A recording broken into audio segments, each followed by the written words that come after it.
ध्यान पुष्पम समर्पयामि जयंती सर्वान् सर्वमंगलकारिणी अंकितः पुष्पाणि समर्पयामि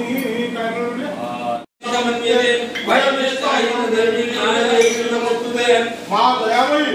नवीन बाबू का शरीर आरोग्य कामना प्रत्यक्ष माँ चरणारविंदे दीर्घायु कामना प्रत्यक्ष आरोग्य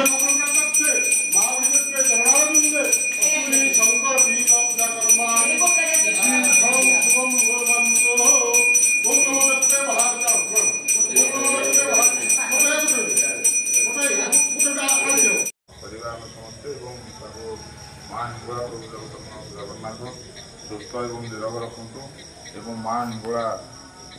निरोग रखी आम ओडावासी समस्त सेवा करने सुजोग दिंतु यही कामना करी आम माँ हिंगुड़ा पाखे आम पहुँची जनवा। जय माँ हिंगुड़ा की जय माँ हिंगुड़ा की जय माँ हिंगुड़ा की आनंदे कुमार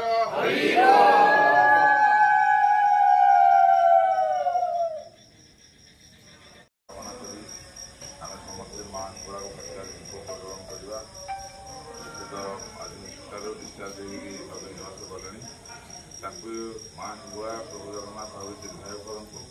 सुस्थ और निरोग रखु और देशवासी सेवा करने सुजोग दिखाँ यही कामना करी आम माँ हिंगुड़ा दीप प्रज्वलन करवा। जय माँ हिंगुड़ा समस्त दीप माँ नवीन पट्टनायक मन स्मरण कर